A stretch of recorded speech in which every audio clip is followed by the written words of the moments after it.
할렐루야. 오늘은 잠언 19장 5절부터 시작이 되겠습니다. 5절 말씀을 읽어보면 거짓 증인은 벌을 면하지 못할 것이요 거짓말을 하는 자도 피하지 못하리라. 자, 원문을 보면 이렇습니다. 거짓된 것들로 증언을 하는 자는 무죄하다 못할 것이며 공허한 것들로 숨을 내쉬는 자도 면제받지 못할 것이니라. 자, 법정에서 증언을 하는데 거짓된 것으로 증언을 해요. 그러면 그 사람은 무죄하다 못할 것이랍니다. 이걸 이제 우리 성경에서는 의역을 했어요. 벌을 면하지 못할 것이다. 이렇게 의역을 했어요. 원래 그 원문의 뜻은 죄 없다. 무죄하다. 이렇게 하지 못할 것이다. 뭡니까? 법정에서 감히 입을 열어서 거짓말을 하게 되면 그 사람은 죄를 받게 된다는 거예요. 그러니까 이건 굉장히 중요한 인생의 교훈입니다. 요즘 보면 거짓말들 참 많이 하죠. 그것도 뭐 정부에 녹을 먹고 있는 사람들이 국민 앞에 거짓말을 그냥 뻔뻔스럽게 하고 또 법정에서도 말이죠. 요즘은 거짓말을 하는 사람들이 많습니다. 오히려 우리 서민들은 거짓말을 안 해요. 왜? 벌 받을까 봐 무서워서. 그런데 조금 이름이 있다 하는 사람들, 또 권세가 있다 하는 사람들은 그 법관 앞에 서는 것도 무서워하지 않습니다. 그저 그냥 뻔뻔스럽게 거짓말을 하고 그거 다 죄 짓는 일입니다. 여러분들은 이 거짓된 것들로 증언하는 이러한 일들은 결코 없기를 바랍니다. 그 다음에 우리 성경에는 거짓말이라고 번역이 되어 있는데 원문에는 이 거짓말을 어떻게 표현하느냐, 이 공허한 것, 풍선과 같은 거죠. 공기, 아무것도 아닌 것, 텅 비어 있는 것들로 숨을 내쉰다고요. 사람이라는 게 호흡을 이렇게 내쉴 때마다 뭡니까? 진실을 말해야 되지 않습니까? 진리를 말해야 되는데 이 공허한 것, 하지 말아야 될 것, 또 할 필요도 없는 것, 그런 것들을 가지고 자꾸 이렇게 숨을 내쉬어요. 이런 사람도 면제받지 못할 것이래요. 뭐 그 정도 거짓말이야 뭐 이 정도 얘기야 뭐. 그러면서 우리가 이 거짓말은 아니지만 거짓말 비슷한 게 있죠. 농담. 여러분, 이 농담이 사람 잡습니다. 그러니까 농담도 어떤 그 분위기상 적당히 사람들을 웃기고 또 분위기를 좋게 할 때 좀 필요한 것이지 밤낮 없이 이 농담을 하면 안 됩니다. 어떤 사람들은 무슨 말을 하다가 상대방을 속이려고 그러는지 어떻게 하는지 그 얘기를 하다가 그게 안 통할 것 같으면 농담이야 하고 넘어가 버리는데 그런 것조차도 옳지 않은 것입니다. 이것은 생활의 어떤 지혜입니다. 그래서 우리가 생활 속에서 법정에서 거짓된 것들로 증언하는 것, 또 일상생활에서 그것이 농담이라 할지라도 너무 지나친 것, 이것들이 다 나중에 죄로 간다 하는 것을 여러분들이 이해하시기 바랍니다. 그 다음에 6절입니다. 너그러운 사람에게는 은혜를 구하는 자가 많고 선물 주기를 좋아하는 자에게는 사람마다 친구가 되느니라. 굉장히 중요한 얘기입니다. 이걸 이제 원문에서 보면 이렇습니다. 원문에 있는 말이 우리말로 표현하기가 참 어려운 말이에요. 그래서 제가 한자어에서 골라봤어요. 한번 들어보세요. 측은지심을 가진 사람에게는 간청하는 자들이 많고 선물하는 사람은 누구나 친구가 되어 주느니라. 이 측은지심, 한자어에서 이 측은지심은 뭡니까?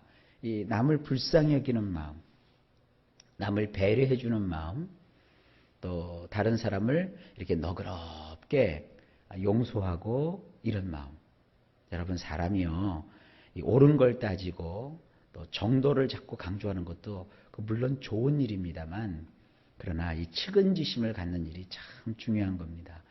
이 측은지심이 무슨 뜻이냐 이렇게 물어보면 이런 뜻이다라고 답변하기는 어려워도 측은지심 그러면 뭔지 좀 아시겠죠? 사람이 이렇게 측은한 마음을 가져야 돼요. 누구를 좀 불쌍히 여겨주는 마음. 자꾸 이렇게 속에서 갈고리를 만들어가지고 꼬투리를 잡으려는 마음보다는 이해해주고 그리고 그렇구나 하고 우리 받아들여주는 마음, 이런 그 측은지심을 가진 사람에게는 찾아와서 간청하는 사람들이 많대요. 우리 성경에 이제 은혜를 구한다라고 되어 있는데 여기서 이제 은혜를 구한다는 말보다는 간청하는 거예요. 와서 이렇게 사람들이 매달리고 가까이 하는 거죠.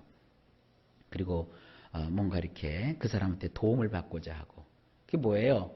기댄다는 거예요. 사람들이 와서. 친구가 없다고요? 여러분 너무 쌀쌀 맞아서 그래요. 나는 아는 사람도 하나 없고. 그래서 괜히 스스로 막 어려워해요. 아니에요. 좀 이렇게 너그럽게 마음을 가지고 측은지심을 가지면 사람들이 와서 붙어요. 그 사람한테 가서 좀 기대려고 했는데도 맨날 신세한탄하고 아유 없어 못 살아 아이고 괴로워. 그래서 술친구만 하겠다고 이렇게 달려들면 그거 안 됩니다. 사람이라는 게 어렵지 않은 사람이 어디 있겠어요. 힘들지 않은 사람이 어디 있겠어요. 그래도 측은지심을 가지고 서로를 불쌍히 여겨주고 이렇게 부드러운 마음을 가지면 당연히 사람들이 와서 여러분에게 기대게 될 거예요. 또 한 가지가 있죠. 이 선물. 이 잠언에 보면 선물이라는 말이 종종 나와요. 사람은요, 이 선물을 참 좋아하는가 봐요. 저도 이 시도를 해보는데 잘 안 되는데, 좌우지간 여러분, 선물하는 사람은 누구나 친구가 되어준대요. 이 선물을 여러분도 종종 하실 수 있기를 바랍니다. 자, 그 다음에 7절을 보십니다. 가난한 자는 그의 형제들에게도 미움을 받거든 하물며 친구야 그를 멀리하지 아니하겠느냐. 따라가며 말하려 할지라도 그들이 없어졌으리라. 원문도 거의 똑같습니다. 가난하면 그 형제들 모두 그를 미워하는데 하물며 그의 친구가 그를 멀리하는 것이랴. 사정하며 따라가며 여러 말을 할지라도 그들이 잊지 아니하니라. 자, 이게 무슨 얘기입니까? 여러분 가난하면 참 인생 사는데 서럽습니다. 나도 없어가지고 먹고 싶은 거 못 사 먹고 사고 싶은 거 못 사고 아니 사는 건 고사하고 생존의 유지가 어렵잖아요. 그것도 서러운데 주변 사람들조차도 가난하다고 무시해요. 사람들이 무시하는 거 그것도 괜찮아요. 근데 누구까지 나를 무시해요? 형제들까지도 나를 무시해요. 우리 성경은 무시하는 정도가 아니에요. 미워한대요. 따돌리고. 이 가난하면 이런 그 서름을 당해요. 이 서름밥 혹시 잡수시는 분들 계시면 이 말씀이 와서 닿을 거예요. 아니 생각해 보세요. 내 형제도 나를 미워하는데 친구야 뭐 말할 것도 없죠. 그 친구가 그를 멀리하는 것을 뭐라 하겠어요.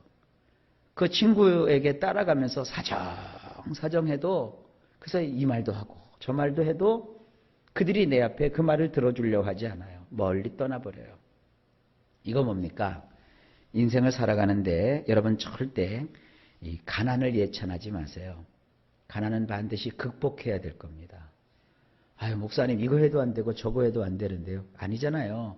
성경에 있잖아요. 여호와를 경외하는 사람에게 주시는 몇 가지 선물이 있어요. 하나님이 주시는. 오늘 선물 얘기가 좀 나오는데 거기에 보면 부요함이라는 걸 주세요.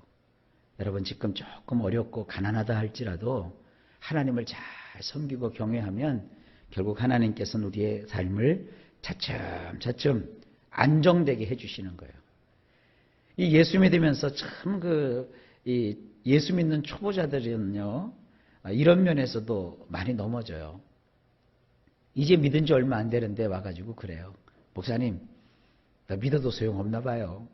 그렇게 하나님 앞에 기도를 드리고 정성을 쌌는데 왜 나는 여전히 이렇게 가난한가요? 기도도 해야 되지만 말씀대로 살아야죠.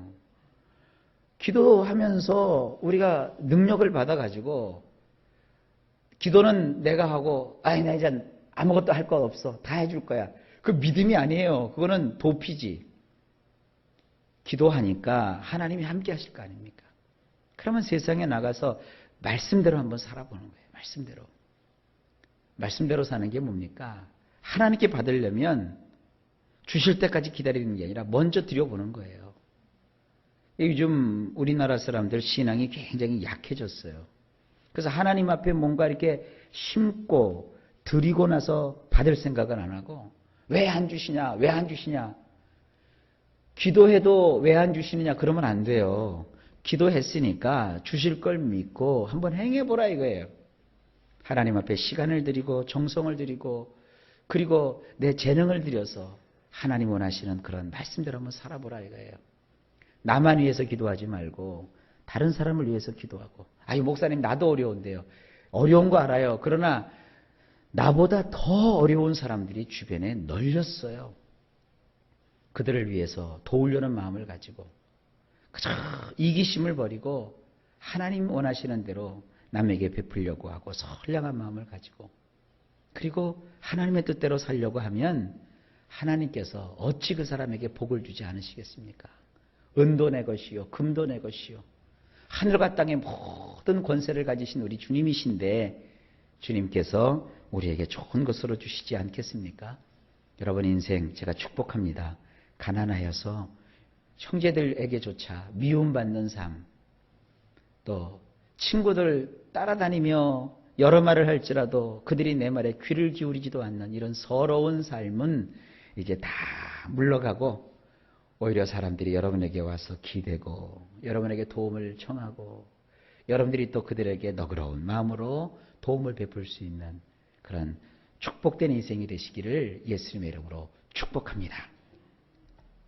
그 다음에 8절을 보시면 지혜를 얻는 자는 자기 영혼을 사랑하고 명철을 지키는 자는 복을 얻느니라. 자, 원문을 보면 이렇습니다. 마음을 잘 다룰 줄 아는 자는 자기 내페시를 사랑하는 자이며 신중함을 유지할 줄 아는 자는 좋은 것을 얻느니라.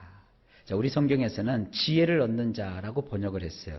이걸 왜 이렇게 번역했는지 전 참 이해가 안 가요. 지혜를 얻는 자 그러니까 말은 쉬운 듯한데 지혜를 얻는 게 뭐야 이렇게 생각할 거 아닙니까? 원문에는 지혜라는 말 대신에 이런 말이 나와요. 마음을 잘 다룰 줄 아는 자. 여러분 그 동양권에 있는 사람들이 옛날에는 이렇게 자연을 벗삼아서 묵상 같은 걸 많이 했나 봐요. 그래서 이 성경 속에 있는 이러한 하나님의 귀한 말씀들을 그들이 어떻게 깨달았는지 참 신기해요. 동양의 얘기 가운데 그거 있잖아요.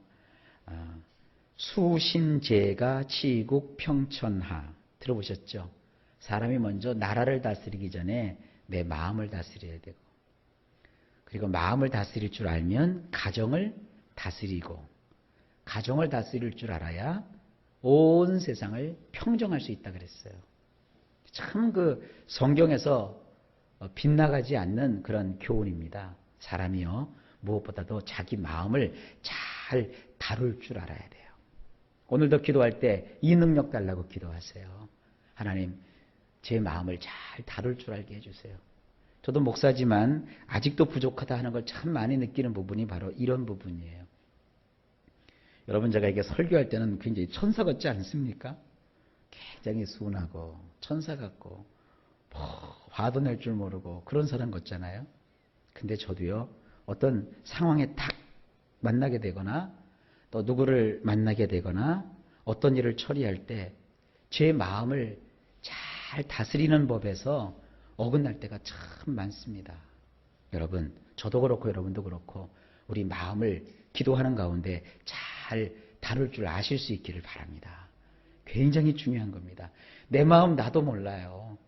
그래서 내 성격이 그러니까 내가 타고난 게 그러니까 뭐 그런 것도 없지 않아 있어요. 하지만 우리 하나님 앞에 기도하면서 그게 신앙이에요. 왜 이것도 안 되냐 왜 저것도 안 되냐 그러지 말고 내 자신의 마음을 잘 다스리면 어때요? 세상이 달리 보여요. 모든 것을 잠잠하게 잠재울 수 있고요. 내 마음을 잘 다룰 줄 알면 상대가 아무리 나에게 공격을 하고 인신공격을 해도요 그걸 다스릴 줄 알아요. 근데 마음을 다스릴 줄 모르는 사람은 상대가 이 눈빛 하나만 달라져도 확 틀어지고요. 말 한마디 때문에 막 속상하고 그래요. 여러분 무엇보다도 기도해서 마음을 잘 다룰 줄 아는 이 능력 받으시기 바랍니다. 그것이 뭐냐? 자기 네페시를 사랑하는 자래요. 우리 성경에 그냥 영혼이라고 되어 있는데 이 네페시입니다. 네페시 제가 여러 번 얘기했죠.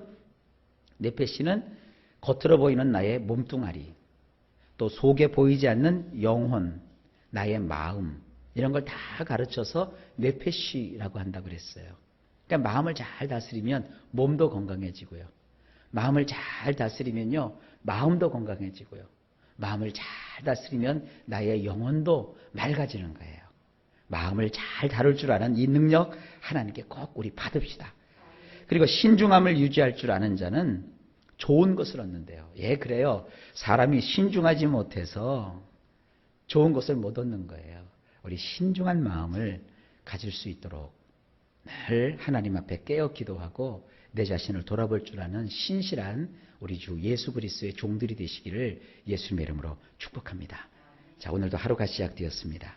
일마다 때마다 우리 하나님께서 좋은 것으로 넘치도록 오늘도 부어주실 줄로 믿습니다.